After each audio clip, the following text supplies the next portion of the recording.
This is a podcast by the News Minute, and you are listening to South Central. Hello and welcome to South Central, a TNM podcast where we put the South at the center. I am Dhanya Rajendran, your host, and joining me in the studio is my co-host, Pooja Prasanna, the reporting chief of the News Minute. Hello. Late shoot this time. Decked up in sari because she's just finished her Let Me Explain shoot. It's not because I just enjoy dressing like this every day. What is a Let Me Explain on? We are doing a very difficult one on Kerala Kumbh, where there are like 100 names that I can't pronounce, but I've made an attempt, so do tell me if I'm bang on. Bharatapura. Yeah, because she had to say that at least 5 times today. And before we go to the headlines, to those who are listening to South Central for the first time, here's a small introduction. This is a weekly podcast which comes every Friday. We're available on YouTube, Spotify, Apple, and all other podcast platforms. Every week, we look at important headlines from South India. Then we deep dive into 2 topics, and we have guests over, mainly journalists and experts, to talk about these topics. This week, we released our documentary on the Great Nicobar project done by my colleague Bhuvan Malik, who is also the producer of South Central. Dharani Prabhakaran has edited that video. It's 1 hour long. Do take some time to watch. It's about the transshipment port project which the government of India is planning in Nicobar.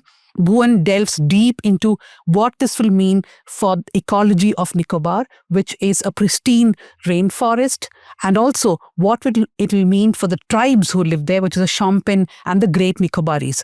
So it took a lot of time. It was not an easy documentary to do because they were not even allowed to shoot when they went there. The security, the police, intelligence, they were following them. And it was not even easy to shoot the documentary. They were not given access to a lot of key areas they wanted to go and visit. Yeah, not only Bhuvan, even other journalists who went there, it's been very difficult to get information, to shoot or, to meet people. So, do watch it. And also remember, this entire documentary was funded by our subscribers. So very thankful to all of you. In fact, people wrote to us saying that why don't you guys take up this project, do something about it. So we started a small fund. People contributed to it. And that's how we had the money to allow Bhuvan to travel to Andaman Nicobar Islands. So do watch it. And do become a subscriber or contribute to a reporting fund because this allows us to do more ground reporting. Pooja, headlines. In Chennai, security guard, wife and toddler murdered, bodies dumped across the city. The Chennai police have now arrested 5 men in connection with the triple murder of a migrant family from Bihar. This has happened in Adyar, and the investigators are suspecting the killings occurred after the accused allegedly attempted to sexually assault a woman. That is the wife. Some election-related news from Tamil Nadu. No notices to 88% Tamil Nadu voters who have faced deletion. Supreme Court to hear plea. Senior advocate Kapil Sibal, representing the petitioner, has suggested that the court extend the directions issued on the 19th of January, that is the West Bengal SIR case, to Tamil Nadu as well. And this is what he's told the court. Notices have been generated only for 18 lakh people. There's a gap of 88%. Those people have not received notices. The phase is ending on Jan 30th. And that's why Kapil Sibal has urged the court to take it up very quickly. This is something we were all fearing will happen with SIR. And it has happened. So the headline is from Power Trip. DMK Congress talks are cordial. No decision on seat sharing yet. The high-level meeting that took place between Rahul Gandhi and DMK MK Karimori yesterday was in Delhi. And what we've heard is that it's been mostly cordial. Power sharing has not been discussed in great detail. But it will not happen is what we are told that the DMK is not going to agree to it and the Congress will be agreeable to no power sharing. Yeah, but this entire talk about Congress in serious talks with TVK seems a little unlikely after all this. Not seems, it is unlikely now. I was just being polite again. A cash-rich newcomer is shaking up Malayalam television news. Does the math add up? This is a headline from a long piece that we published just last week. Do read it. It talks about a new channel that's come up called Big TV. And is coming up. It's splurging money, hiring big names, but why they're coming up, what it means, it's something because there are too many news channels in Malayalam and revenue-wise, everybody is not doing very well. So the question Nidhish is asking in the story is, why come to this very crowded market? And he has got all the numbers. So do read that story. Kerala Law Reforms Commission proposes to decriminalize giving dowry. The submission was made in a PIL filed by a young lawyer seeking accountability in dowry harassment cases. Now, I was quite curious why this is, but the reason is that it says that the Dowry Prohibition Act of 1961 aims to decriminalize the act of giving dowry, and it wants to encourage victims to report dowry-related harassment. If it is decriminalized, the hope is that more people will report harassment instead of staying quiet.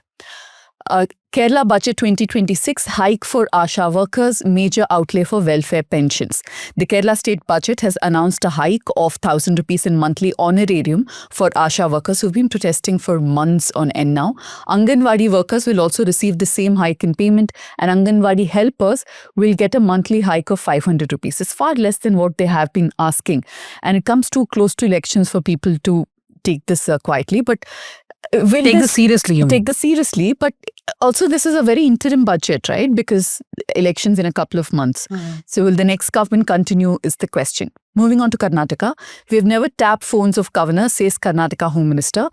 G. Padmeshwara on Thursday said that the government would never engage in tapping the phones of the governor's office.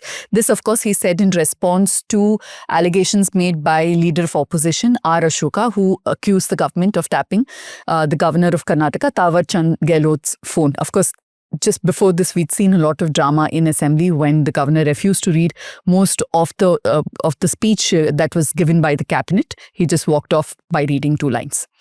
Bengaluru court gives clean chit to Sidramaiah and his wife in Muda case, accepts Lokayukta report. The report had come a while ago, as we had reported here. The Lokayukta police has now filed a B report, which basically means they've closed the case. It's a closure report.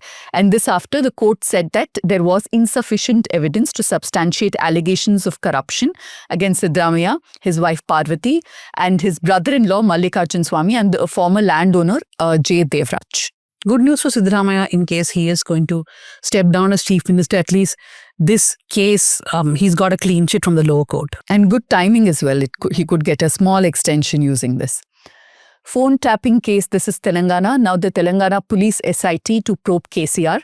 The 9-member SIT is headed by Hyderabad City Police Commissioner V.C. Sajjanar, the encounter specialist, quote unquote. It was formed soon after the Congress came to power in the state. The phone tapping case pertains to accusations against BRS government of surveilling telephone conversations of over 600 people, including opposition leaders, judges, journalists, actors, and others under its 10-year rule.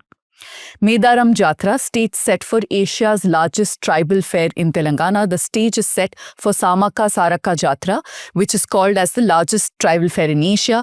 It starts in Medaram in Telangana's Mulugu district on Wednesday. We have a documentary that we'll be replugging. Yeah, we had done a few years ago about how there is an appropriation allegation that the tribals are also being made to follow all kinds of Hindu rituals. So we'll try to re-upload that documentary. A small, not a documentary, a small news package, yeah. Right. Moving to Andhra, Janasena MLA Aravu Sridhar accused of sexually harassing women. An FIR has been filed. The allegation surfaced after a woman government employee released a video on social media in which he accused the MLA of exploiting and threatening her over nearly 1.5 years. FIR has been filed, but he's not been arrested just yet, at least at the time of recording this. Needs to be seen whether somebody part of the ruling coalition will be in fact arrested. A couple of national headlines. Ajit Pawar funeral, Baramati bids farewell to Ajit Dada, as he was called fondly, with full state honours. Thousands pay last respect. This is a breaking news story that we brought yesterday. Now, of course, after the grief and everything, there will be also political repercussions of this. Will NCP, the two factions, reunite? Who will lead it? These are questions. What will happen to the government? These are questions people are pondering over. On same page, Shashi Tharoor, after meeting with Kharge and Rahul Gandhi, Shashi Tharoor was rumoured to have conflicts. I think rumoured is too generous a word here.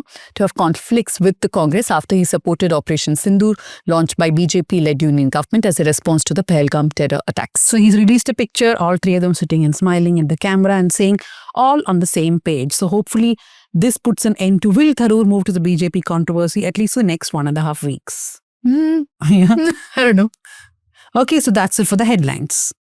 The Supreme Court of India on January 29th put in abeyance the equity regulations by the University Grants Commission or the UGC, but in the lead up to what happened in the Supreme Court, we saw protests across many campuses in the country. We saw protests in Delhi especially. Though people kept saying hundreds of thousands of people, in the visuals, they were like tens of people coming out. But and zoomed in. Zoomed in very well. So joining us to speak about why such a regulation or law is important, what could have been the changes in the UGC equity regulations. Now remember, it's only stayed. It can always come back in a different form because the Supreme Court has asked certain questions and they want changes in the regulation, is Mridula Vanangamudi. Mridula is a rights-based lawyer. She practices in Bengaluru. And thank you very much for joining us, Mridula. Thank you for having me, Dhanya. And the hero is back, Sudipto Mondal. We get many letters every week saying, where is Sudipto? But whenever you appear, people are like, what did Sudipto say this week? Don't bring him back. So, on popular demand, you're back. Thank you very much, Sudipto. Thank you. So, you must have seen what the Supreme Court said today, Mridula. There were 2 or 3 important points which the Supreme Court raised. But I want to first start on something which all the protesters, people on the street, people on news studios have been continuously harping about, this clause of misuse, that this law will be misused, and they are citing the SC/ST Atrocities Act, saying that there is a history of this act also getting misused. So what's the guarantee that it won't happen? And this is what the protesters have been saying everywhere. Okay, thank you for referring to SC/ST's Act, because there's a judgment by the Supreme Court headed by 3 judges that has said that attributing such suspicion against a community, when you're assuming that an entire class of beings will file false cases and may not have any bona fide grievance, is in itself against the fundamental human equality. This is Union of India versus State of Maharashtra 2020. This judgment was basically overturned the whole Subhash Kashinath Mahajan, sorry, I'm forgetting the exact. So the judgment which tried to remove the anticipatory bail in 2018. It basically addressed the concern that the Atrocities Act is liable to misuse, especially given the low rates of conviction. Now, you speak about conviction. If you're going to make that argument that when there is low conviction, then it's false cases, then let's look at conviction rates in the UAPA Act or any of these other special laws. They also have very low rates of conviction. And yet, we have them to be, very working, like they are held to be constitutional, and they are being used by whoever. So why should only one law? And when you see only when laws are beneficial to women or the marginalized folk, only then such uproar and concerns arise. By that logic, any law can be misused. I think IPC is no less misused for that matter, or BNS, whatever. So I don't think that's a valid concern. Having said that, the UGC regulations as it stands today is a little vague. And it needs to be revised to make it more tighter, to make it more robust. And there are many gaps. For example, there is a clause there's a definition clause on what caste-based discrimination is, but there's not an explicit prohibitory clause anywhere in the regulation. So these are all things that, and also it's the definition of caste-based discrimination isn't just about an identity, which is what the UGC regulation makes it out to be. It's deeper than that. You could have illustrations. You could have had so many other ingredients that would have stood weight before court. That's my response to that. But that's an easy emotional connect, right? When you keep telling people that this is a law which will be misused against a general category, against OBCs by Dalits, that will strike a chord is what these protesters believe. And even the Supreme Court has pointed that But out. Dhanya, this is an argument we hear, like Mridula said, every single time, right? How many jokes have we heard, crass jokes, they're saying that, oh, dowry harassment, domestic violence and sexual harassment. We recently saw in Kerala men dressing up in ways to say that, oh, I shouldn't be accused of sexual harassment. But I think what they're, and I even saw on Twitter particularly, a lot of upper caste right-wing people coming up and saying that this will make sure that students can't focus on education in class because they have to be so conscious of the fact that somebody might perceive. Very misplaced, there's a deliberate campaign, right, that has come to make it seem like it is favoring, it is against a certain section. What they're not realizing is not against a certain section, it is protecting a certain other section which historically needed protection. And the very fact that if you're not doing it in universities, it will kind of perpetuate in every other aspect in life is something that is missed on every single one of them. Also, UGC regulations do include OBCs. It says OBCs, Dalits and scheduled tribes. So the protests are mainly by the quote-unquote general category. This is again like MRA saying, include men also in the same law as discrimination against women. Sudipto?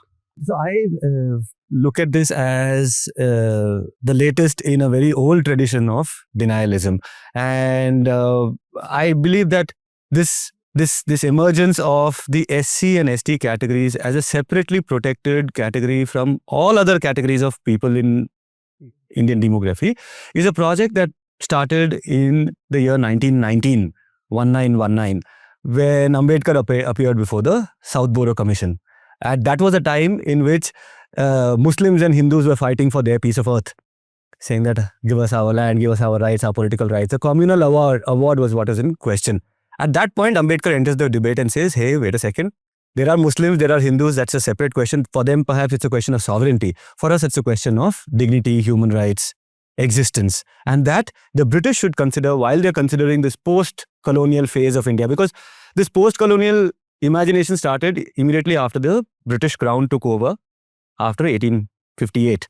And when they took over, it was just a matter of time for democracy to come, right? So these discussions that were happening were about the idea of India. What kind of a nation India will be and what kind of a neighborhood it will have, what will the subcontinent look like and all these questions. In that question, until that point, it was just restricted to, like I said, Hindu, Muslim. This third category was introduced by Ambedkar to say what? That these people are uniquely discriminated. These people are slaves of both these national imaginations, the Muslim national imagination and the Hindu national imagination. In both those imaginations, the slave population needs to be addressed, and that's why there's a long tradition. So 1919, it starts. And then in 1932, things come to a head. The Pune Pact happens. People should check that out. You guys have, of course, discussed this in the past as well, where it came down to, do you give the, what do you call that, specially discriminated people separate electorates, or do you give them special protections? I still think it's a huge tragedy that they were not given separate electorates. They were given special protections. Now, these special protections, once again, from 1932 up until 1949 and 50, when the Constitution is adopted, these sections in the Constitution, 15.3, all these sections, these are all, I'm saying, almost 100 years of well-lawyered history is there in all of this to establish that this is a specially discriminated group. So some 5, 10, 15, 20 clowns turning hundreds, up in thousands, even thousands if they turn up, they are nothing compared to the fact that this is a nation of 1 billion people, of which 25% is considered not fit to be part of civilized society. Even today in a city like Bangalore, you'll see there is a Uru, there is a Keri, right? There is a civilized area and there is a so-called uncivilized area. And unfortunately, this is not just a spatial reality, it is a state of mind. Because it is a state of mind, it gets translated into campuses. That in a campus, again, you see the HCU fight from where this whole thing started, 2016, Rohit Vemula. What do? They set up something called the Vellivada to bring attention to what? That even now in a higher education institutions, spatially segregation, whether it exists or not, psychologically there is this segregation, and this Vellivada, this tent that we have established in that campus is a symbol of that discrimination. So therefore, 5 jokers jumping around, I don't think undoes 100 years of legal history. Mridula, you are the lawyer, I don't know. So you're saying that it's just a deterrent when we keep talking about misuse, because the real conversation should be about affirmation only and about protecting people. This misuse thing has come repeatedly and it has got Of course, defeated in the yeah, courts. yeah. It has got defeated in the courts, so we don't need to take it into consideration is all I'm saying. Yes, there will be a judge who will take it into consideration, but that a judge is constrained by the constitution. The fascist ambition is entrapped in the constitution, is entrapped by the constitution. Mridula? So another thing I was thinking about when Sudipto was talking was about this, like misuse is one thing, but where does this anxiety come from? It's an anxiety that I'm trying to understand with the law especially, because you see a lot of them are saying हमको jail में डाल देंगे, which is not true at all. But again, a gap in the UGC regulations as it stands today. What is the consequence is not clearly etched out. Right? There's a mechanism for appeal, there's a mechanism for an inquiry, all of that. But what exactly happens in the end is not really laid down, which is, of course, creating this anxiety in my mind. Not my mind, but if I'm to understand why they are anxious about it. Because you see the social media handles, they're all saying, humko jail mein dal denge, general category ko, like they want to barbad, like ruin our careers and lives. Hum to अच्छे बच्चे हैं. बहुत सारा हिंदी बोल रहे हैं हम आज. Yeah, sorry. Sorry. But like because I read it and I heard it in Hindi, so I'm like just parroting it.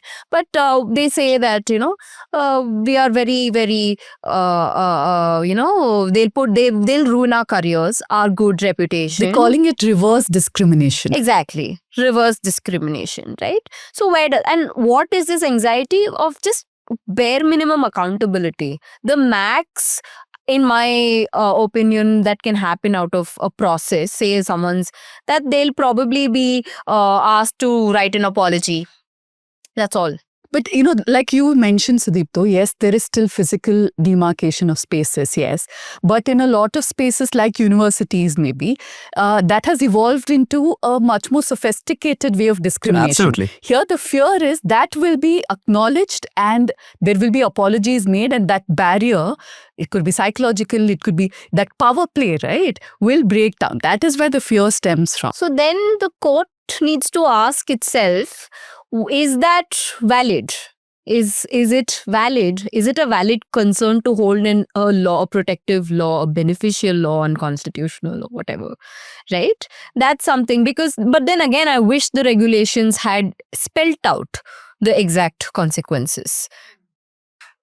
About the regulations, I mean, you wanted one throwaway statement, right? So my throwaway statement... I didn't insist on that at all. No.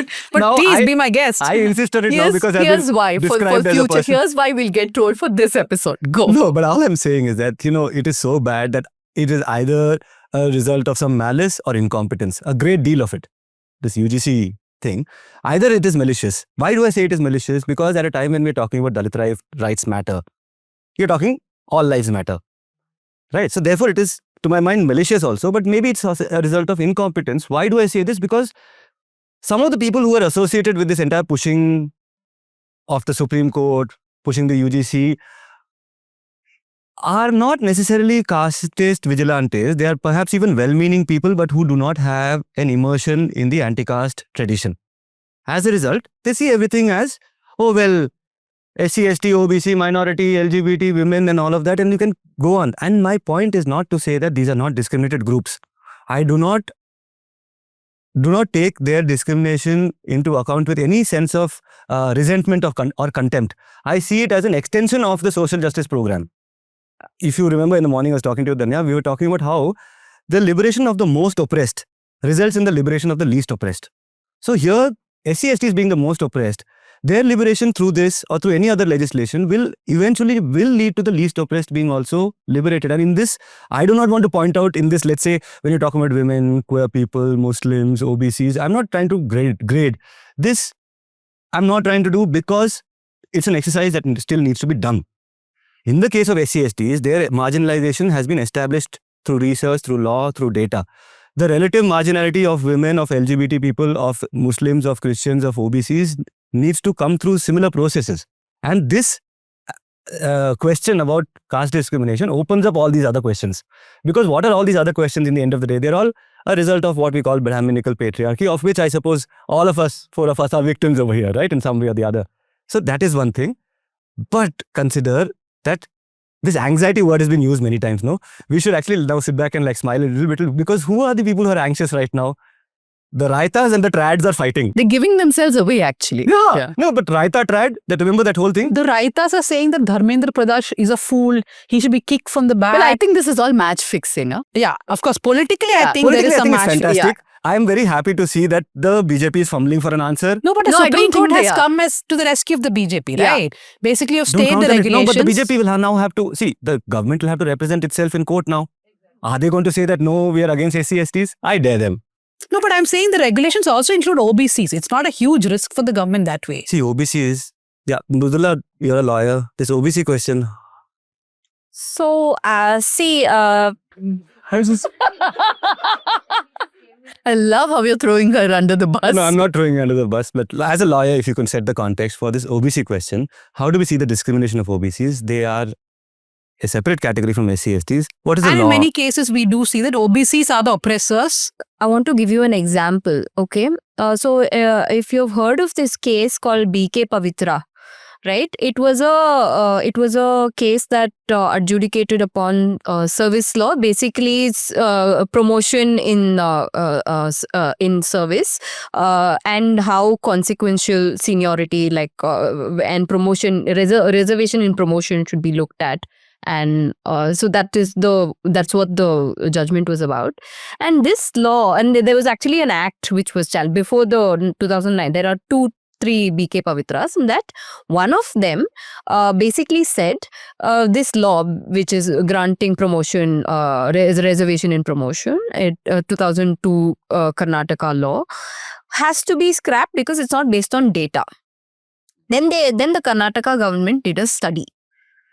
And then we had, they came out with a law, and then that was again challenged. And this time they upheld it because there was a study that has already been conducted to establish that what the social reality in promotions and how discrimination functions against SC/ST SC/ST government servants. And then it was adjudicated.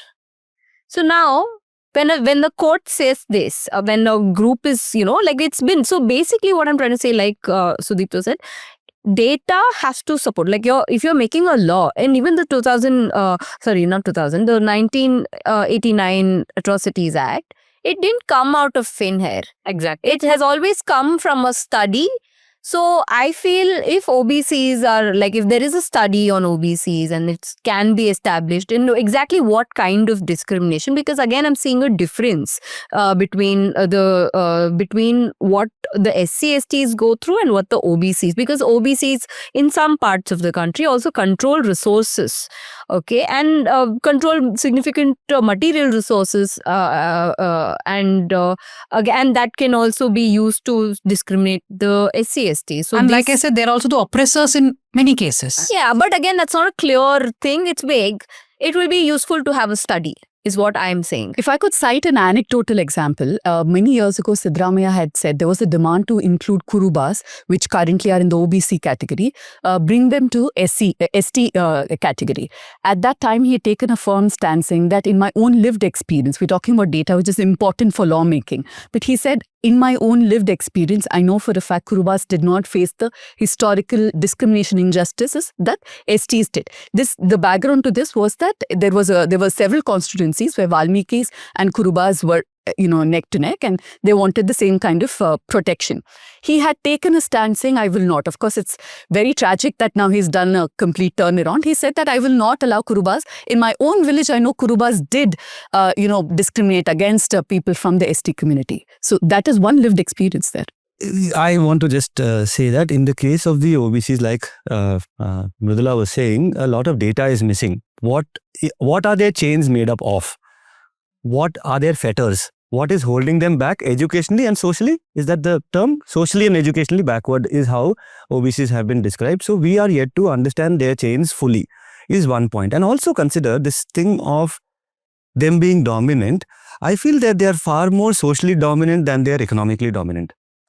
And But not all OBCs. Yeah. Some. but consider the definition of OBC then. If you're saying that Kurubas are OBCs, Kurubas are not OBCs. Barring the creamy layer among Kurubas, the remaining population is OBC. And there is a tension there. There is a contestation there because in all these OBC categories, you have one creamy layer bunch who actually come to define the culture of everybody else. Pooja has reported a lot in South Karnataka. Dhanya, you reported in largely in Tamil Nadu and those parts. You see these communities like Tevars, Vanyars, Gaundars, Gaudas.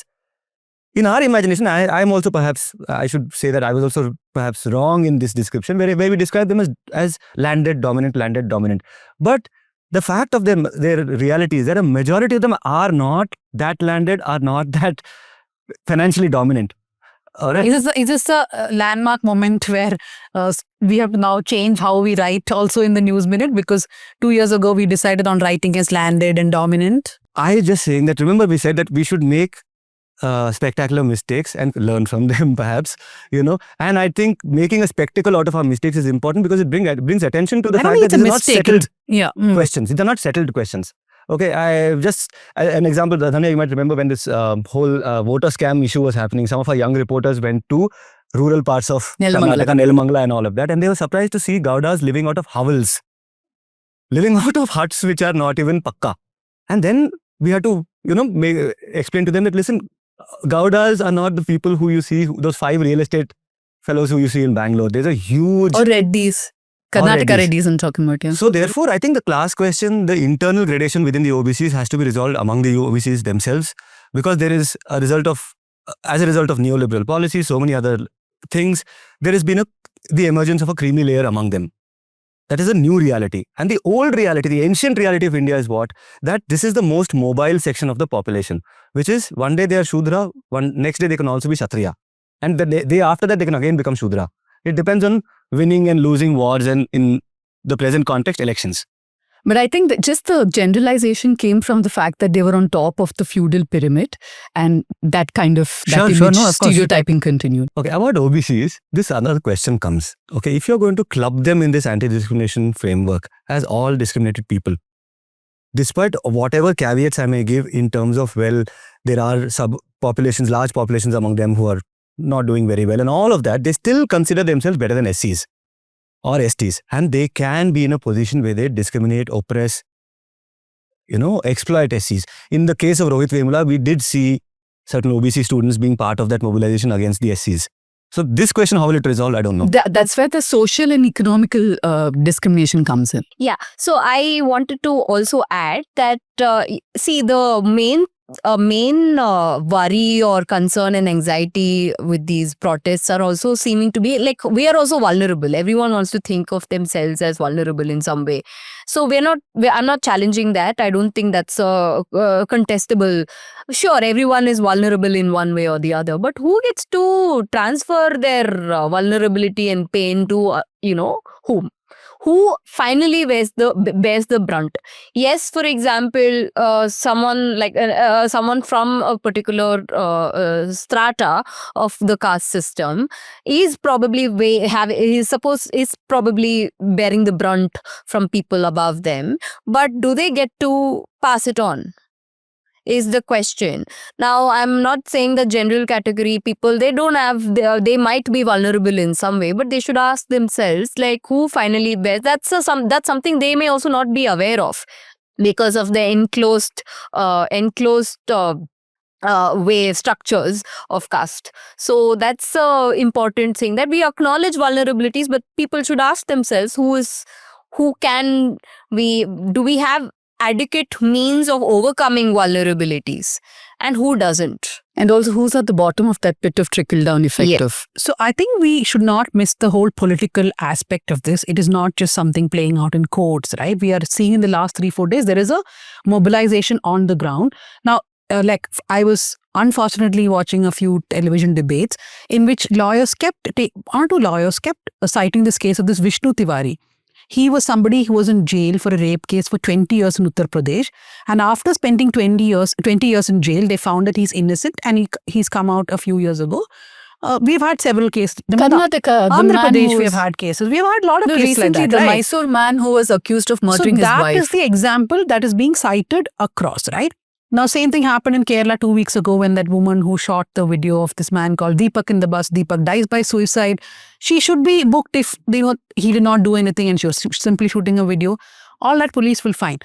But these outlier cases or aberrations are continuously used to whip up fear. And that is also a political project. See, when the Mondal report came out also, we saw that. I mean, if the Supreme Court had not stayed this today, I think we would have seen the protests really stepping up, that fear psychosis building up in many ways, saying that, oh, I will also be a victim, you'll be the next Vishnu Tiwari.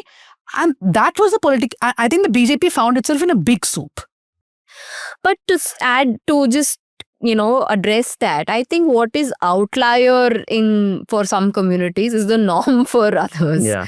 So there are like many cases like that. This comes through and then it's a shocker. But there might be many Dalits who have gone through the same thing and probably even extrajudicially killed or some other injustice which doesn't come until a critical mass of them have suffered. And then they collectively uprise. But here, if one or two cases happen, it is paid attention to. Exactly, So that's the difference. Yeah. I just want to bring all your attentions to all these false cases filed by Dalits, right? Which were obviously probably untrue because they resulted in acquittals. You have Karamchedu massacre, you have the Kambalapalli massacre, you have the Khairlanji massacre, you have the Chunduru massacre, all false cases. No, they are false cases. No, because everyone is acquitted. So people died. They must have fallen from a bike. They were taken on thing and raped themselves, burnt their own houses. Yeah. So we have such a large, if you just any of these clowns, all they need to do is just go Google SC/ST atrocities in India. Not even pre-independence, post-independence. The list is just a procession of deaths and deaths and deaths and deaths. And all of them are acquittal, which means what? They'll say there's some Vishnu Tiwari, what? Something like that only, all false cases.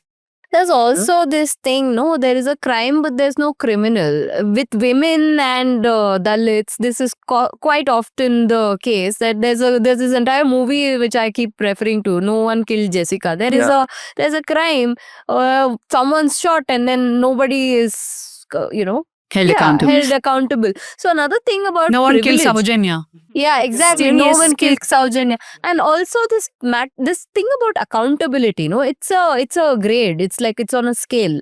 We are like in the UGC regulations, very bare minimum accountability, right? They are crying for that. They are like, no, we don't want to. Wow, it's the fear of privilege confronting accountability.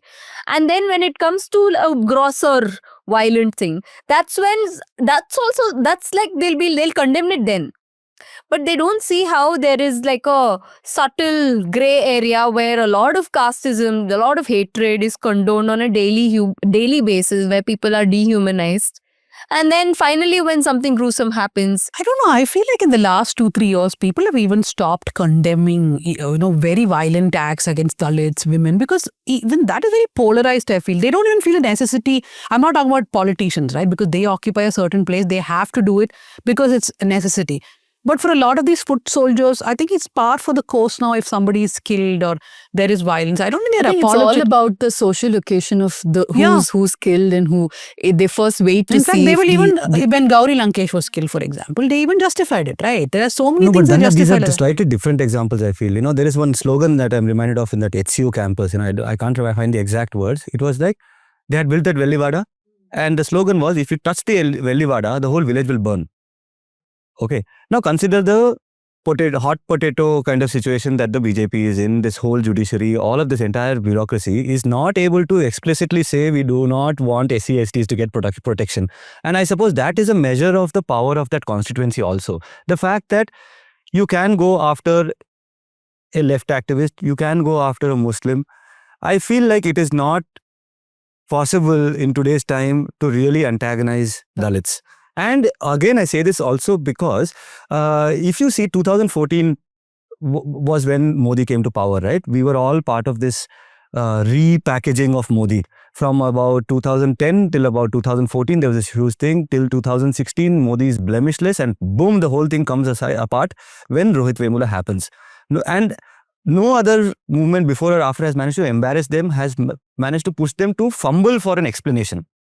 What Smriti Irani did in parliament in response to Rohit Vemula's death, what Modi was doing, what the whole this thing. I think there's a certain uniqueness over here. No, I'm not talking about politicians. That's what I said. Politicians have to behave in a certain way, but not the foot soldiers. The foot soldiers are the ones that politicians should be scared of. They should be. Look at the kind of violence they're propagating against their own government now. Yes, but these are not many. All I'm saying is these are not many.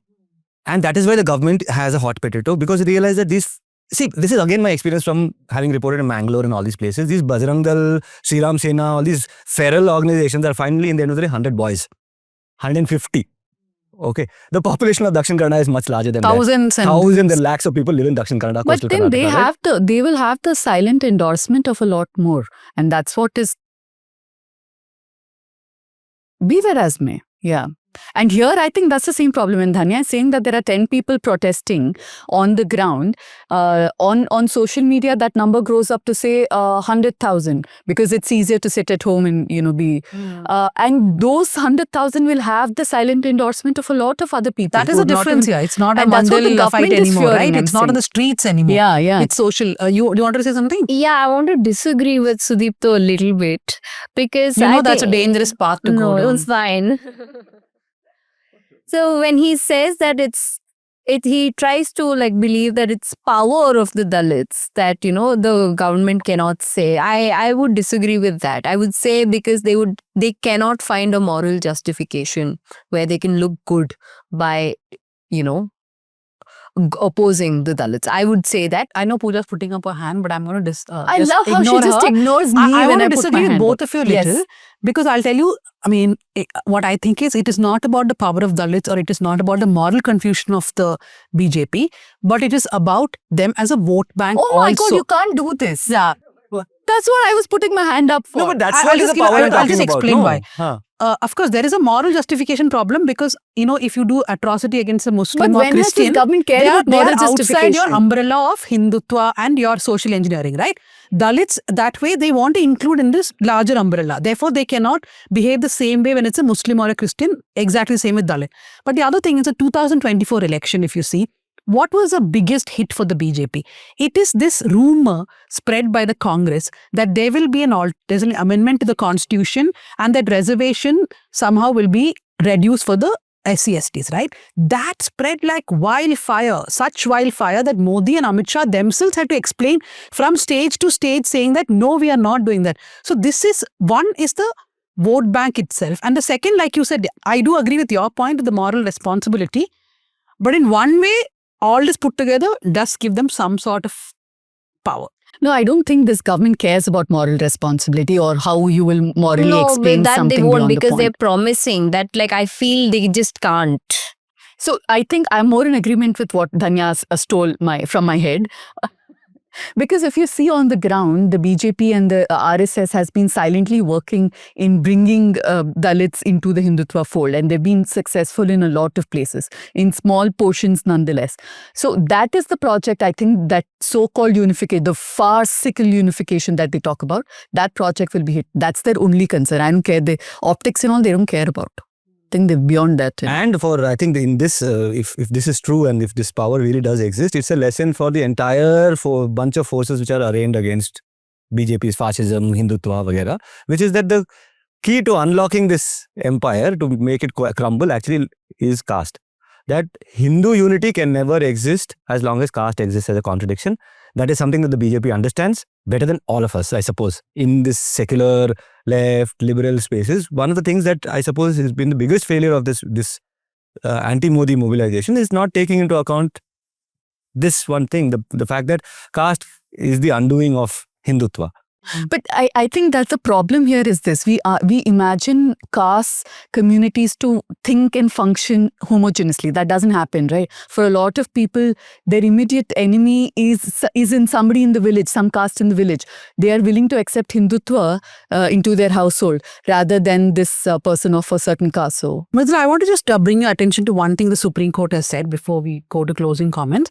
They said, why is caste discrimination separately defined when the definition of discrimination takes care of all forms of discriminatory treatment? So like I explained in the very beginning, it could have been separate, all right, but there, you see the definition. I just want to take you all through the definition once. You see the definition of caste discrimination means discrimination only on the basis of caste, tribe against so and so, SC, ST, OBC.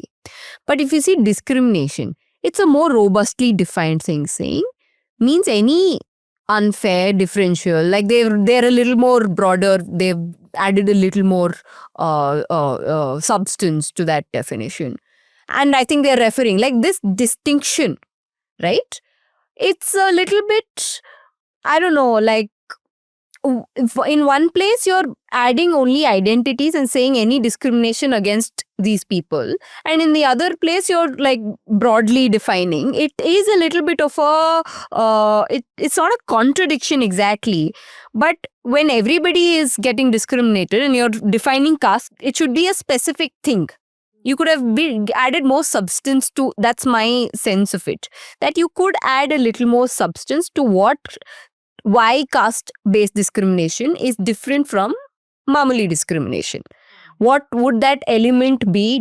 What would that separate element be?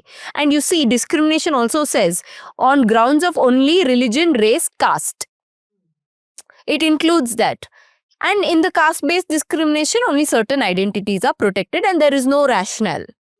And the Supreme Court has asked a question. I don't think there is a strong justification for doing it this way.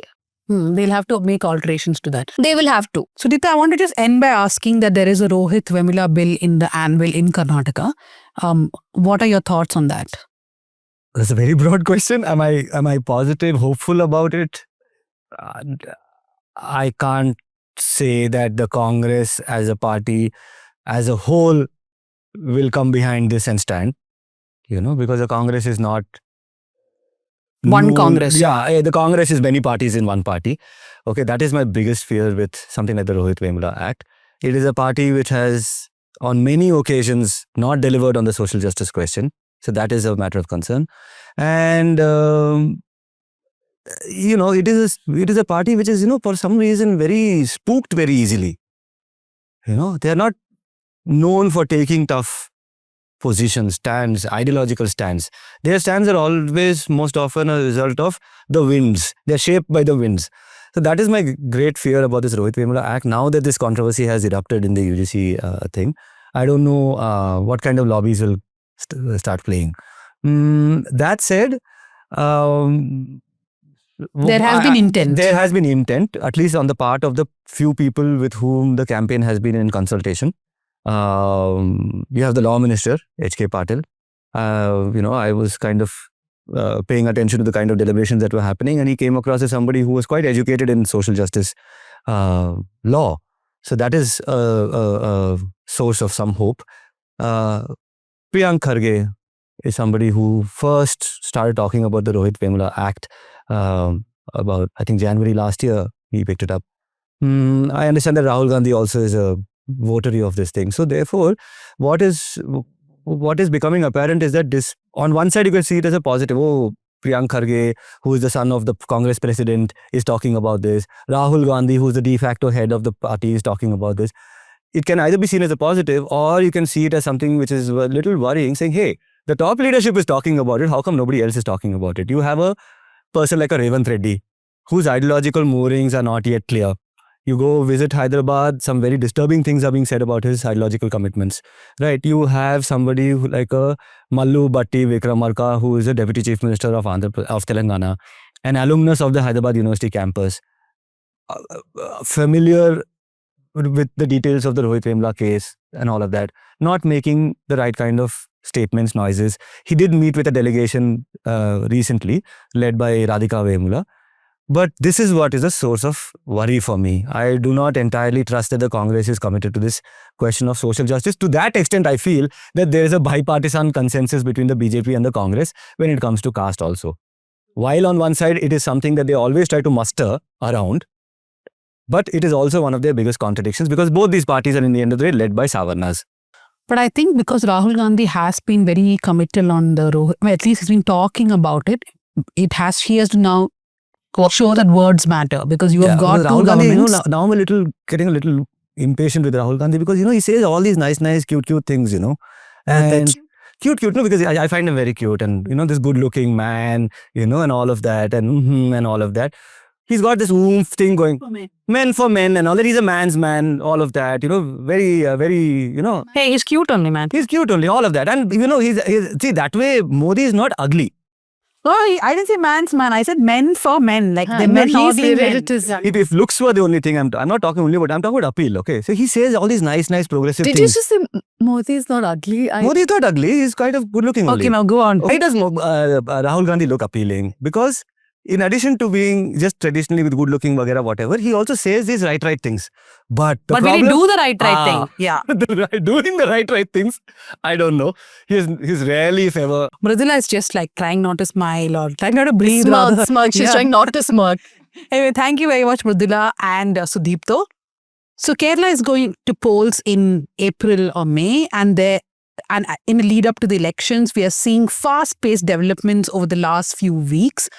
In fact, the news which was dominating headlines was that the SNDP and the Nair Service Society, or the NSS, will come together. And suddenly, the NSS declared that they will not be coming together with the SNDP. So that has been discussed a lot, and a lot of other developments too. So to discuss all the fast-paced political developments in Kerala, joining us is political analyst Damodar Prasad. Thank you for joining us here at South Central. Thank you. Okay, so my first question, SNDP and NSS. I think around 12-13 days ago, the headlines were that SNDP and NSS will come together, and now suddenly NSS announcement comes that they will not. And Sukumaran Nair, the head of the NSS, his whole reasoning is that we will not fall for this political ploy. What was he suggesting? A lot of people are saying that he believes that Vellapalli Nadesan, who's the SNDP leader, was trying to take them to the BJP, and NSS has really stopped that at its tracks. What are your thoughts about everything that happened? The question is what made them united? What was the reason for both of them to come together? So one reason is that we all could identify, that was in newspapers, in the news reports, was the issue regarding their opposition to V.D. Satheesan, opposition leader. So this happened during the Ayyappa conclave that was organized by the state government. During the Ayyappa conclave, the Minister Vasavan, the minister who is responsible for the Devasam board and also corporate sector, he's a kind of a social engineering manager. So he went to these caste leaders, community leaders who are actually caste leaders, representing caste organizations. Srinarayan Dhammavenuvalasam is a different, which has a legacy of Renaissance. So he went and met them and brought them together for this Ayyappa conclave. So that was the first instance where they were actually united for one meeting, which was organized by the state government.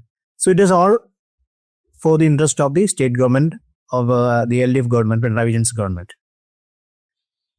Even before that, they had a problem with V.D. Satheesan because V.D. Satheesan was outspoken in his stance on the community leaders' involvement, direct involvement in politics. So he used to say, unlike the Congress leaders or of the present generation, also previous generation, that there is no need for the community and the caste leaders to intervene in either in all Congress politics or in politics. So there is also no need for the party leaders to go to their respective headquarters.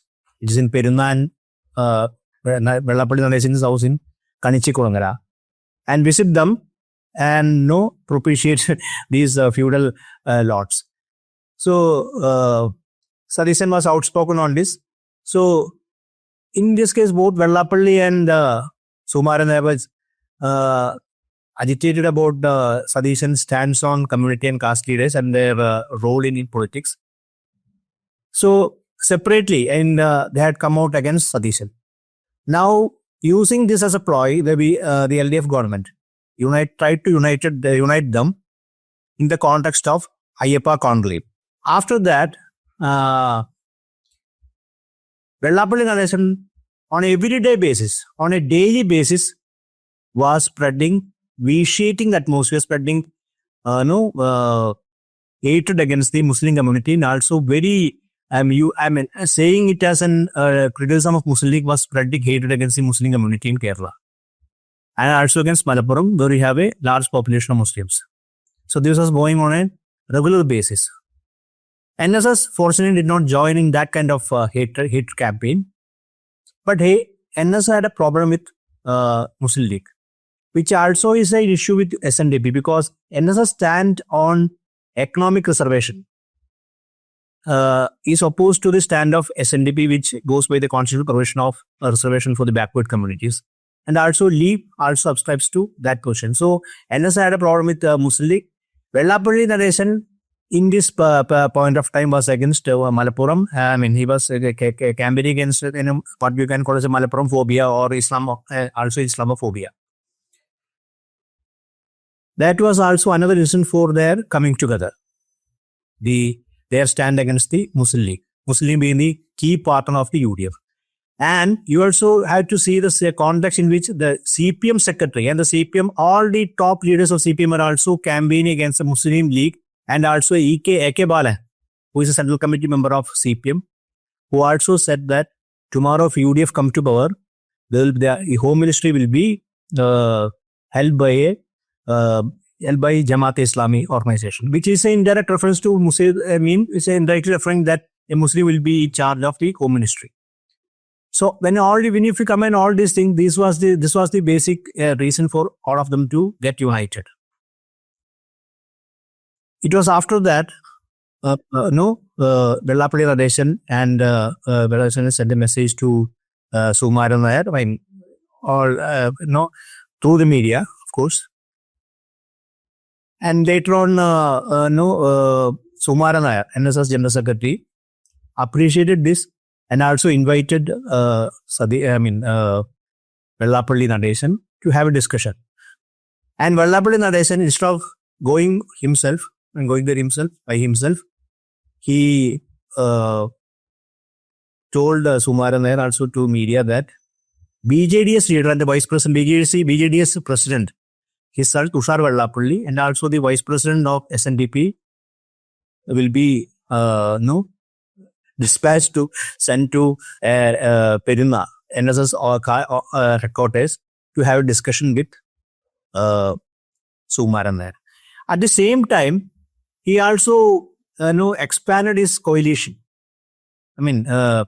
Previously it was the previous coalition, the Rainbow Coalition that he brought of Hindu or social order was from the upper caste Nambudiri to Nayadi, the lowest caste as per the Hindu social order. So that was the earlier coalition that he wanted to make to forge a Hindutva identity. I will say Hindutva identity. Now he expanded it to include also Christians, excluding the Muslims. So you can actually find a shade of CAA politics in this new coalition that he was proposing to Kerala. From upper caste Nambudiris to Nasranis, what he said, Nasranis. It's a term used in Malayalam for designating Christians.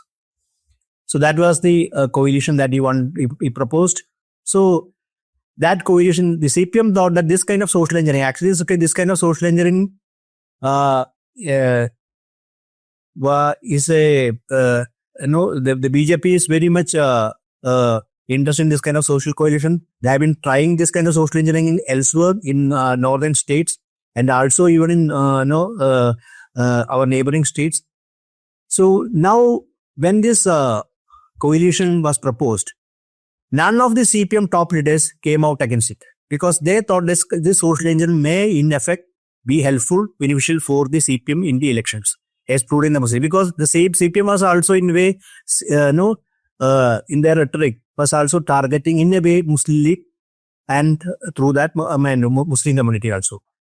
So this was the context in which both of them were trying to, these two organizations, NSS and SNDP, was trying to forge a unity. Within 8 days, in between, BJP government, central government conferred Vellapalli Nadeshan Padma Bhushan award. Immediately after the next day, the NSS Direct Board first, that was the first breaking news that came, NSS Director Board decided that the NSS will withdraw from this unity of SNDP and NSS, citing the reason that it was not Tushar Vellapalli who should come for this country, because Tushar Vellapalli, son of Vellapalli Nadeshan, is also vice president of SNDP. He is the president of BGDS, which is a partner of ally of the BJP, part of NDA coalition. He is also convener of the National Democratic Alliance in Kerala. So that was a reason cited by NSS Director Board. Immediately after that, then within hours, and Sukumaran also came before the yesterday. Also he came. He said that was his proposal. He brought that to the Director Board meeting, and he also actually called Tushar Vellapalli and told him that there was no reason for him to come because he's a NDA convener, and Sukumaran also informed the media, informed the public that there was some trap set for NSS in this kind of a coalition, because BJP, NDA being BJDS being NDA partner, and also Tushar being the NDA convener, and BJP was trying to maneuver through. My question here is, one is that in a lot of discussions, what is being pointed out is that when the Sabarimala entry protest started in Kerala, which was in 2018, at that time it was the NSS which actually started the protest, but soon BJP, Congress and RSS, everybody joined in, BHP, everybody joined in, which is when the NSS realized that this is getting out of control, that the narrative is being hijacked by the political parties, especially the BJP, and they stayed out of it. Now, this is being cited as a second example of Sukumaran Nair and the NSS really stopping the Sangh Parivar or the BJP's larger social engineering of what Vellapalli called as Nasrani Mudal Nambudiri Vare. But would you give that credit to the NSS that they stopped this because they do not want this kind of politics in Kerala, or they do not want to be part of it? That could be one reason. Anyway, I mean, it's a positive gesture from the side of NSS. This is not for the first time. Even before, he had resisted BJP's and the Sangh Parivar's arms organization to indulge in community politics, in Nair community politics.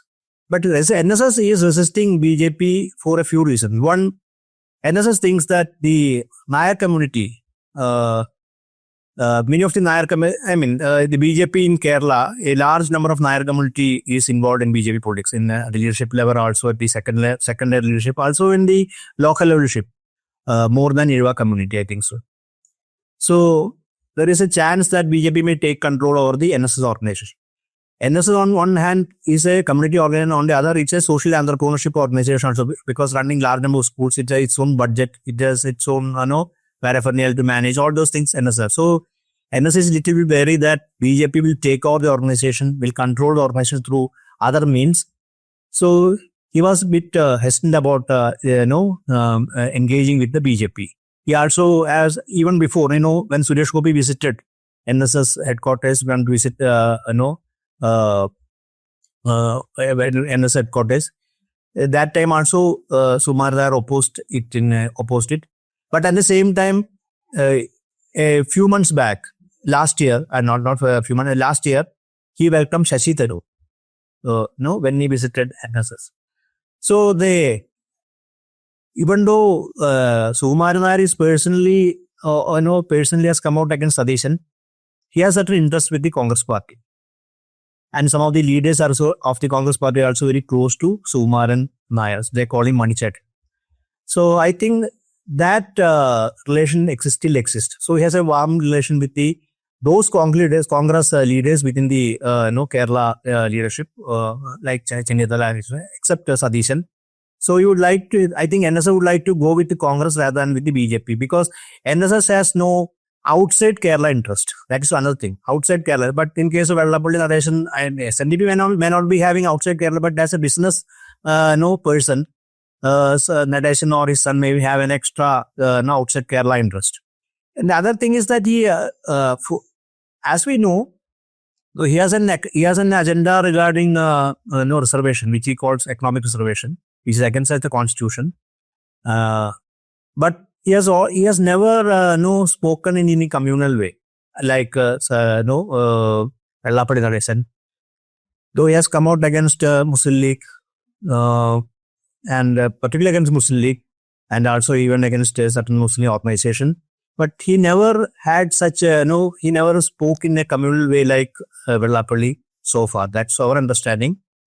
And perhaps these are the reason that No, I was actually thinking, I just picked on one thing where you said Islamophobia might have brought the two apart. That was one common interest. But that's also working the other way around, right? A reverse consolidation has also happened. 2021 was one election where we saw sections of Muslims vote for the left, which was not there before. This time around, that might not happen. There is a consolidation also because Muslim League has kind of brought on their hard barrier where they said that we will not associate ourselves with extreme Muslim forces. They seem to be more accepting of everybody, including some Jamaat factions that have, kind of drifted towards Muslim League. So in that sense, one, Congress needs Muslim League more than the other way around. Muslim League has their own constituency in at least 20 odd whatever. So how will the reverse consolidation of Muslim happen, and will that all go to the UDF? Will that change the equation too? Pooja, we should understand Muslim politics. After post-Madhuri Masjid, there was a change in Muslim politics. After the post-CA, the change in the consolidation of Muslim politics in such a way that many of the organizations which were actually opposed to each other, in the Muslim community, the traditional Sunni communities were not, have opposed the Jamaat Islam faction, Jamaat Islam organization. But that has actually changed after the post-CA. Because when they see that, when they understand that the identity itself becomes a target of attack, there is always a chance of coming together of a community that we can see. The CPM also want to exploit this coming together as a kind of vote bank politics. They used it during the last Lok Sabha election. They the Palestinian movement, as if Palestinian movement is a kind of Muslim political movement, Palestine issue. They also had many such conventions and rallies, supporting extending solidarity to Palestinian struggle. Same way Congress also did. But since the Muslim League is a major ally of UDF, there is always this chance of Muslim vote consolidating around Muslim League because they think that the community perhaps think that there is a chance that Muslim League is in power. They have some kind of say in the issues regarding Kerala. In many sectors. So that is one reason of you cannot call it reverse consolidation, but this is a post-CA scenario where when you find that identity itself becomes a target of attack, there is a chance of coming together. So the CPIM, we were actually discussing, I think 2 weeks ago, did get a beating in the local body elections. And one of the findings then, a lot of analysts were saying that one reason could be that the Muslim community thought that the signals coming from the CPIM and the fact that they were moving closer to Vellapalli Nadeshan is a clear signal that that perhaps they will be antagonized. Yeah, where Pinarayi Vijayan openly endorsed Islamophobic remarks made by Vellapalli Nadeshan. No, he didn't endorse the remark, but he justified oppose it. Almost, He didn't oppose it. That was the whole issue. But actually, I'm very curious about the equation between the two because I think in a podcast about a year ago, Nadeshan had in fact said that I think he will come back a third time. Pinarayi Vijayan will come back. So how does that I think it's very work? love-hate, like Nadeshan's relationship with Padma Vibhushan and Padma Bhushan is. The other day he was saying, which dog will want the Padma And it's all Bhushan? bought, you can buy everything for and money. now he's gotten it himself. No, but the point is, so M.V. Govindhan apparently said 2 days ago in the CPIM committee meeting that the people were upset with the CPIM and they voted against them in the local body election. But that is largely because of media distorting things regarding the party, and that all that is changed and they're confident they're going to win the assembly election is what the CPIM is saying. Now, my other question to you is that, now, whenever we talk about community, caste groups, we go back to the Vimojana Samaram in 1957-58, which brought down the EMS Namboodiripad government. Are these caste groups really strong anymore, like the NSS or the SNDP, especially the NSS? Do Nayars vote as a homogeneous group? Why is there so much importance to these groups? In 1957, situation was very different. No, it was actually there was the residue of a feudal culture, which immediately reasserted itself up in the form of what you call as liberation struggle. But that is very past. Today, I think the things have changed after 1970s, 1980s. Things have changed. Today, I don't think NSS any. I mean, the Nair community is not a homogeneous community. Although and Manathu tried to homogenize the Nair community, today it's not that kind of a homogeneous community. I don't think any has any sway over Nair community. Also, the same with Vellapadi Narration. We have seen several times when they have asked for a particular candidate to their community and their community members, their organized members to vote for a particular candidate. They have lost the election. They actually lost the election. Whenever they have vouched for any candidate, actually perhaps there was a chance for them to win, but just because they have vouched for a candidate, they have lost the election. Many times that we have witnessed, and all the time we have witnessed that. And those like VM Sudipto who have opposed them have won election easily also with a comfortable majority, like V.S. Chidanathan. He has constant his opposition to Vellapalli. So this is a fact. So maybe in certain southern districts, southern constituencies, there are certain areas, they have certain vote bank. I mean, which they could use to sway elections. Perhaps that is true. But we'll take the larger context of Kerala, south, the middle part of Kerala, and also the Malabar region, I don't think they have any such control over their community. So, but there is, but even few votes, few Karayogam votes matters for any party, particularly the Congress party. These community leaders, and one more thing, SNDP is a Renaissance organization, and NSS also, in a way, is a part of Renaissance formation because modernization of the community was one major agenda of Renaissance. But now it has exhausted. I mean, the original project of SNDP and NSS is exhausted. It has no longer any relevance in that sense. Now it functions as an anthropological organization running colleges and also as a political pressure group and also led by certain community leaders who have interest in business in their own personal areas. So they try to negotiate with the government through this organization. And otherwise, I don't think they have any relevance in the social context. The new social context or the post-90s, post-liberalization, post-globalization social context. But it is the political parties, they give such importance to these community leaders, Vellapalli Narration, and also media also. I don't know what reason media goes anytime to their quarters and whatever they utter, they immediately show it as a breaking news. I mean, there is no reason for that. No, in fact, I was coming to that. I was just going to tell Pooja that while you were talking about how during Vimojana Sambram there was a feudalism amongst these caste groups which they were not ready to shed, which is why they went against the left government. And today, slowly and steadily, these organizations have lost their power, strength, and even their relevance to one extent.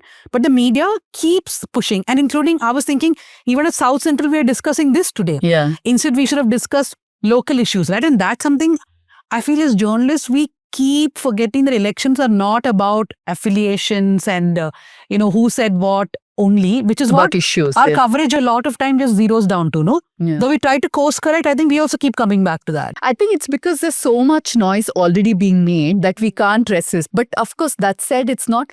I want to know how irrelevant it really is, because local body elections, even if you look at the seats, it was one-sided, UDF won. But if you look at the vote share, CPIM and Congress had a difference of just 2%, right? So is that something that will, is that one of the reasons why these, caste groups still remain relevant, or they want to pretend like they are relevant and Congress and other parties can't take a chance, right? Yeah, that is one thing. Because after the Lok Sabha election, the immediate the shifting stance of CPM with regard to the community politics is because after the Lok Sabha election, Vellapalli made a statement that Irava vote is being, the CPM is losing Irava vote. The Irava vote erosion from the CPM, even from the northern part where the substantial population is with the CPM. So this was one point Vellapalli made after the Lok Sabha. Perhaps CPM took it very seriously. Instead of politically, because they did not, the Irava or Tiya community did not become part of the Communist Party, or were not part of the Communist Party cadres because of any community affiliation, because they were all politically mobilized. as agricultural laborers, as industrial laborers, or service employees. And so they were actually politically mobilized, and that was the reason for them to be part of the Communist Party or the communist political movement. Now, because for last few years, this is also a fact, for last 10 or maybe 10 years, CPM did not have any such political mobilization. There is something called political education of the cadres. That did not happen. And there is a kind of instrumentality of reason for CPM. The immediate task, the immediate agenda of CPM is not a very, very short-term agenda. Just to know the third time they have to come to power. This is a very instrumental reason on which the CPM is doing all this engineering. So they don't have a vision beyond that. So the problem with Kerala, this kind of vitiating statements, the Vellapalli narration, and the kind of social engineering that is being done by the biggest of RSBFB will have a greater impact on social society and social fabric of Kerala, because Kerala withstood such pressures of from the Hinduization or Hindutvaization because of a certain formation of the community, what I would call as a mixed community relation, because unlike in other states, you have a mixed population in that sense. Even if you go to any residential or residential area, you will find one house belong to one community next door. So that kind of a living is there. That is what we call as a modern social formation of Kerala. Thanks to the Renaissance tradition or later the communist tradition or all the political movements. So that tradition we have. So if there is any visceral attack on this kind of social fabric, it is going to have a long-term problem for Kerala, because it will create a lot of issues for the Kerala society. So actually that threatening these kind of vitiating statements with Vellapalli narration, and in a way keeping silent on this issue, the CPM endorsing it is going to create problems and very serious issues for the Kerala society in the future. So they are not thinking beyond what the CPM think is that once they are back in the ball for third time, they can resolve all this issue. Because this is a very instrumentality of, again, another instrumentality, because they think that once they are back in the board, they can resolve the issue, they can take a firm stand. The CPM is a secular party, which none of will disagree. But at the same time, because of this instrumentality of understanding, after third time, the tactics may fail, because that is beyond their control. Because the social forces of Sangh Parivar, they are working at the social level. They are looking at society because they have a certain stamina, they have a certain innovative understanding of society, they have their own methods of deployment. So these are things that is a reality which this NSL, the CPM is failing to acknowledge and understand, just because of this instrumentality, where the only agenda becomes getting the third term. To quickly wrap up this, what do you think are the issues on which people will vote? For example, if you put on a news channel, we are going to talk, the people are talking about Sabarimala, people are talking about NSS and SNDP. But what are the local core issues you believe that people will be voting for this election? Development being one, of course. Local issues should have manifested in the Panchayat LSGD elections. But when the local development issues were seriously considered, always there was a chance for the left to gain the upper hand. But that did not happen in the LSGD election. Sabarimala is an important issue, because unlike in the previous, it's not about custom or it's not about any kind of ajara, langaram or custom or ritual. Basically about theft. So it has wider ramifications. Not just the Hindu community, but all the people will be, there would be a kind of feeling that there is something seriously happened in Sabarimala. Because in last few years, you can find there are a lot of issues regarding the police administration, particularly the way the police stations are managed, custodial issues, all these are coming up forth. So it's directly, the Home Ministry is being held by this person, the chief minister is in charge of the Home Ministry. So that issue is also one prominent issue in Kerala. Third, the recent issue of, I was talking about this one, the Martyr Fund, Martyr Fund in Kannur. They collected fund for in the name of martyrs, so building a home for his family and also fighting the case.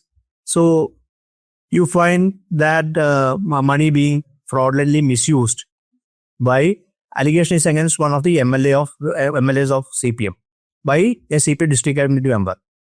And in the press conference, the CPM district committee secretary, K.K. Ragesh, while refuting the charges, did not want to explain to the public through media the actual expenditure. If he had done that, they would at least know subsidized issue, convince the public. But refusing it, you know that you cannot give RTA to political parties. RTA, you cannot send RTA, seek RTA information on the political party. That's of course true. But at least inform, because these monies collect from the public.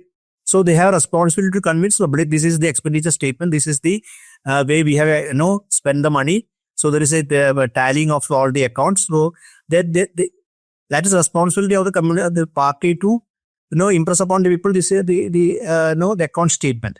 But they could not do. So one anti-incumbency factor is there, fatigue factor is there, then Sabarimala is an important issue, then the recent issue of martyr, fund mismanagement, and also, as I told you, the serious issues about the police administration, which actually very middle class is being affected by this police administration.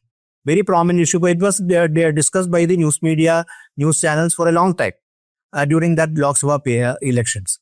Yeah, so a lot of issues really, including anti-incumbency, fatigue. And I just want to add that when this whole Martyrs Fund came up and there were allegations of corruption, what the CPM did promptly is to expel the person who made the allegation, which is their own leader, Kunji Krishnan, which will not reflect very well on the party because the Sabarimala corruption is on one side, on the other side, you are yourself expelling a so-called whistleblower. So let's see where the Kerala elections are headed to. Thank you very much, Mr. Damodar Prasad, for joining us here on South Central. Thank you. Okay, so we'll go to the recommendations. Pooja, what is your recommendation? There is this piece in Himal which is titled... Every week you're giving Himal. No, of course not. I love Himal. Yeah. Along with us, please subscribe to Himal also. They are friends of ours. Not just because of that, because they do fantastic work, that too. Dalpat Chauhan's alternate Dalit history of Gujarat, it gives insights into how we imagine Gujarat to be through Gujarati literature, talks about the Dalit movement in Gujarat. I found that fascinating. And also watched the series called Ted Lasso on Prime Video. Lovely, it just makes you feel good about the world. No, I have two recommendations based on what I'm consuming right now. One is a little kitschy, and I kind of liked it because... What kitschy? It's kitsch. Okay. Kitsch, right? So this thing called Taskarin. I watched There was it. one scene in which I cracked hate up and watched rolled it. Hate watched it. No, there's one scene I really laughed my heart out. More than one scene. Very slapstick comedy. The next one is this landmark book called Dust on the Thrones. It is by Douglas Aubert.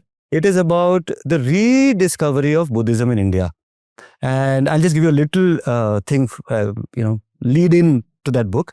So it talks about how for thousands of years, Buddhism was in a way not part of mainstream consciousness. And these British officers started digging up old Prakrit and Pali texts. And all of this comes to a head when they discover this one particular text called Vajra Suchi, which is a Buddhist text and a complete criticism of the Brahminical caste order. Okay, and that is when they discover that, there is this anti-caste element in Buddhism. And from there on, there are these two strains of modern Buddhism that emerge. One in which you're looking at Buddha as a Vishnu avatara, and one in which you're looking at Buddha as this anti-caste icon or this person. So Douglas Aubert's book is very important, and also it helps me understand where Ambedkar got his ideas ultimately, because this is about 150 years before Ambedkar, all these discoveries. Please read that book. My recommendation is Amitabh Ghosh's new novel, Ghost Eye. It's a very important novel. It's a sequel to his Gun Island.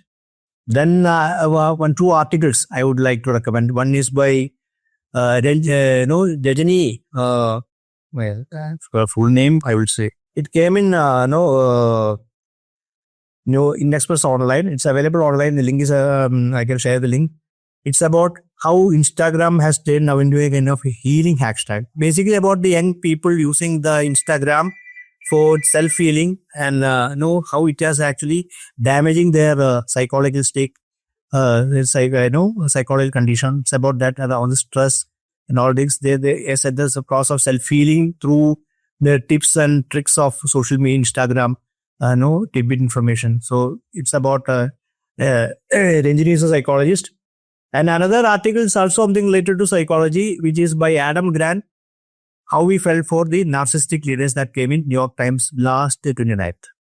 How we felt for narcissistic leaders by Adam Grant, which also, it's a insight into the kind of narcissist leader that we see everywhere. Everywhere in every places. I'm reading something called The Political Value of Time by Elizabeth Cohen. And it's a book about how time is valued in politics, like whose time matters and how time acts as a boundary, like how, a physical fence acts as a prohibition, same way time also does. And it's very interesting. Y'all should check it out. So because you spoke about this book, I have read no comparison, but I read this book called When Jesus Lived in India. Oh yeah. Basically, He was Buddha's student or something. Because of a story No, he did, was in Kashmir. He looks a little like a Kashmiri. Yeah. I mean, I don't know whether I should There's a take it movie as... on this, Man on Earth. Man from Earth. Or something. Yeah, so somebody told me to read the book, so I went back and read the book. Are you very ironically recommending it? I'm not saying anything. I'm just recommending it for No, but anybody tell me who something about likes it. Tell us theories. No, it's something the same thing that there's a period of his life where they say that he was in India, in Himalayas and all that. No, I can imagine him to be a Kashmiri, the white. See, Jesus is not white, okay? No, but the reimagined version of Jesus could be a Kashmiri. Hold on, that is not my recommendation. My recommendation is a podcast by New Yorker called In the Dark, Season 3. It came in 2024. It's a Pulitzer Prize winning podcast. That is not a big thing. A lot of people win Pulitzers. But it's about a Haditha massacre in Iraq where 24 people were killed by the US Marines. So this reporter goes back to the archives, and it is for the first time New Yorker actually gets those photographs which the US Marines themselves clicked of their own massacre, of them massacring Iraqis, citizens. So I think it's on 8 episodes. I finished till 6. It's really nice. A difficult watch, I'm sure, no? It's a podcast. So, I have an evil intention when I tell people to listen to podcasts. I know. Because then they will go to Spotify, then they will like South Central, they also like Watcherism. By the way, Sudipto has promised that he will restart his podcast series next month. Yeah, but no more video, only audio. Only audio, okay, fine. Yes. Why no video? Too much screen time people are spending. I care for public. They should not spend too much screen time, and there's not much to see here. Okay, so that's it for this episode. Do not forget to watch Bhuvan Malik's documentary on the Great Nicobar Project. A lot of work went into that. So thank you, everyone. Thank you, Bhuvan, the producer of South Central. Thank you, Ajay, our production assistant, our editor, Jasim Ali, Sukanya Shaji, the ears of the show, and Yana, who does all our socials. Join us next week for another episode.